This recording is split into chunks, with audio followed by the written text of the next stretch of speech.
नमस्कार, आज बात करेंगे महाराष्ट्र की। महाराष्ट्र में महायुति की जीत हुई है।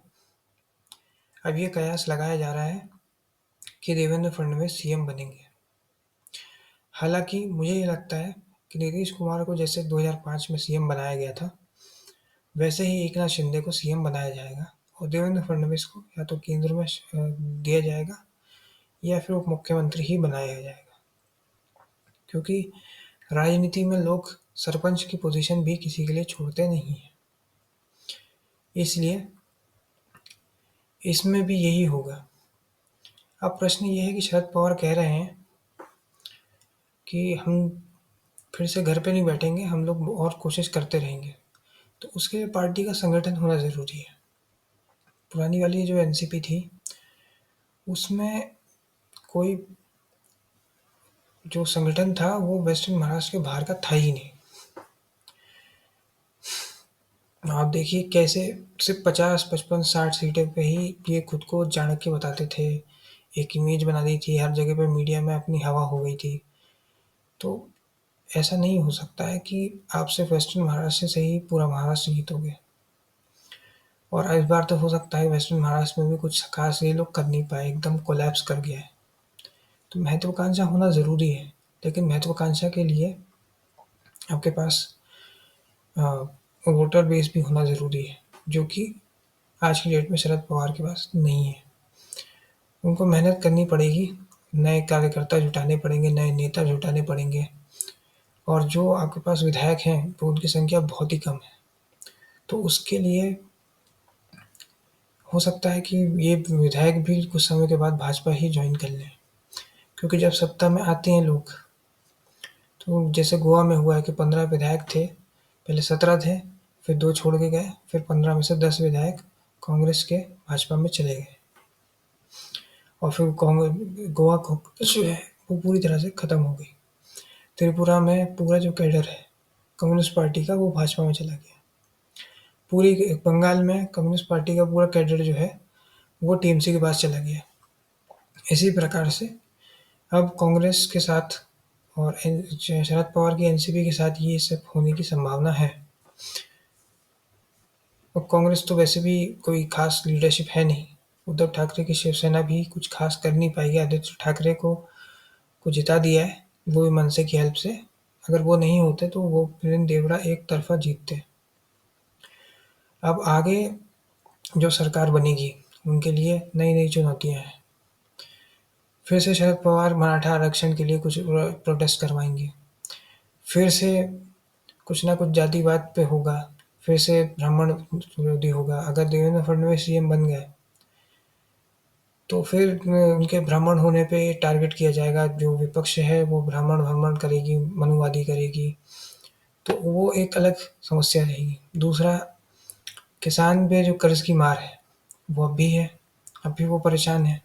अब भी कि फार्मर सुसाइड हो रही है, विदर्भ हो, मराठवाड़ा हो, अलग अलग जगह पे हो, अभी भी वो ख़त्म नहीं हुआ है। आप देखिए कि इतना सब कुछ होने के बाद भी मैंडेट भाजपा को मिल गया, क्योंकि विपक्ष जो था वो इतना नकारा था। उद्धव ठाकरे ने ऐसी-ऐसी बातें की हैं कि जनता ने उनको पूरी तरह से नकार दिया है। जबकि होना ये चाहिए था कि इतनी समय की एंटी इनकम्बेंसी होनी चाहिए थी, सिंपैथी वोट मिलता मुंबई और कोंकण में, लेकिन वो नहीं मिल पाया है। एकनाथ शिंदे ने एस्टेब्लिश कर दिया कि असली शिवसेना उन्हीं के पास है। अब जो ये फ्रीबीज़ दे रहे हैं, लाडली बहना योजना या दूसरे तरीके से, उसका बोझ मिडिल क्लास पे ही पड़ेगा। ज़्यादा से ज़्यादा टैक्सेस उससे वसूले जाएंगे। उसे अपने बच्चों की फीस नहीं दे पाएंगे।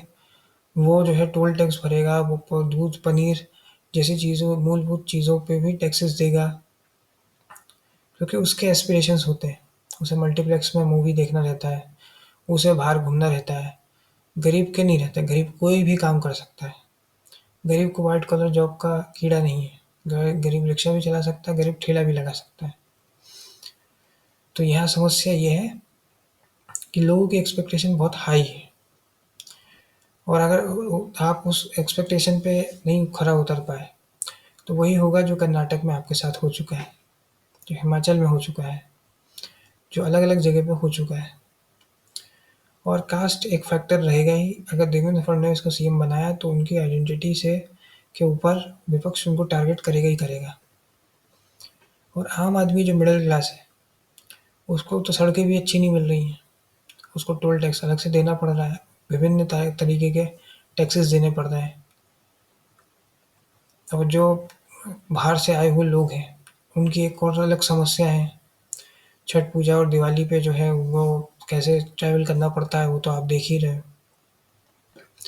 और बाहरी वर्सेस भूमिपुत्र वाला नैरेटिव भी चलेगा, क्योंकि बेरोज़गारी बढ़ेगी, महँगाई बढ़ेगी। एमपीएससी कभी होती है, कभी नहीं होती है, कभी 2-2 साल तक एग्ज़ाम नहीं होता, कभी-कभी 2-2 साल तक रिज़ल्ट नहीं आते हैं। उसके अलग प्रोटेस्ट होंगे, क्योंकि एआई के ज़माने में सबको नौकरी मिल नहीं सकती और उसमें भी कुछ लोगों को सरकारी चाहिए। तो जहाँ पे 0.01% का सक्सेस रेट है, वहाँ पे लोगों को लगनी नहीं है सरकारी नौकरी, और कुछ लोगों को बनना कलेक्टर ही है। तो जब नहीं बनेगी, नहीं लगेगी, तो लोग प्रोटेस्ट करेंगे। अब उनको आप ये नहीं बोल सकते कि पकौड़े तल लो, क्योंकि पढ़ा लिखा आदमी पकौड़े तो चलेगा नहीं। ये नहीं बोल सकते कि चाय बेचो।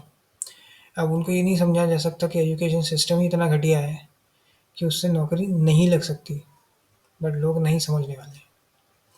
तो ये भी एक समस्या नई सरकार के सामने होगी। कर्जा जो रहेगा वो बढ़ेगा, क्योंकि कर्ज कर्ज की मार तो महाराष्ट्र में पहले से ही है। उस पे आप फ्रीबीज लेकर आ गए हो, सब्सिडी लेकर आ गए हो, और नई नई फ्रीबीज वाली स्कीम्स लेकर आ गए हो। तो मिडिल क्लास को वैसे भी केंद्र सरकार ने ये कह दिया है कि पेंशन भी मिलेगी। तो पेंशन भी का भी टैक्सेस जो कौन देगा? प्राइवेट सेक्टर का एम्प्लॉय ही देगा। तो इस तरह से, और कुछ उसमें क्लियर भी नहीं है। जो पहले एनपीएस में दे रहे थे, उसका क्या होगा ये कोई नहीं जानता।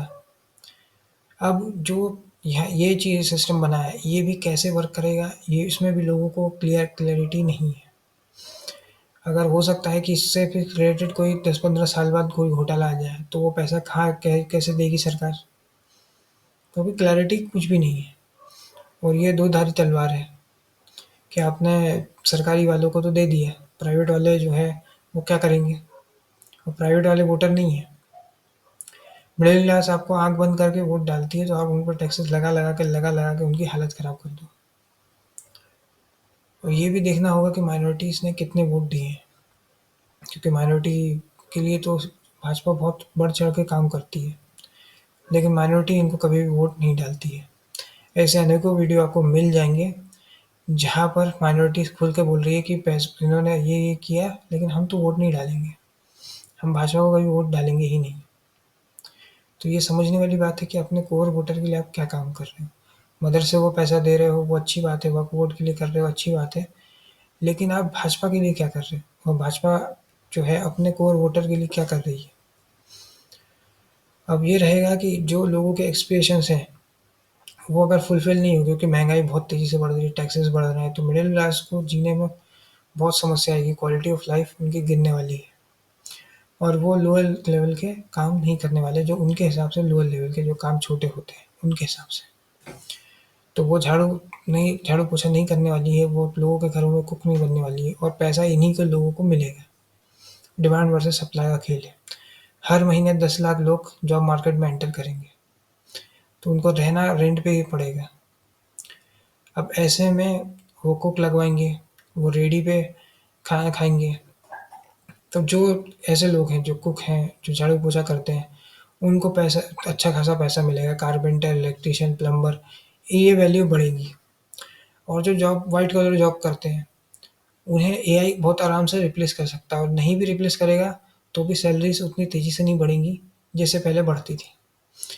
अब यूएसए और दूसरे जो बाहर के लोग थे, जो यहाँ पे प्रोजेक्ट देते थे, उनके लिए पास भी सस्ता लेबर वियतनाम में मिल जाएगा। और इंडिया की इकोनॉमी जैसे-जैसे ग्रो करती जाएगी, मिडिल क्लास गरीबी रेखा के नीचे जाएगी, और एक नया मिडिल क्लास जो गरीब है, वो गरीबी रेखा से बाहर आके मिडिल क्लास या अपर मिडिल क्लास में एंटर कर जाएगा।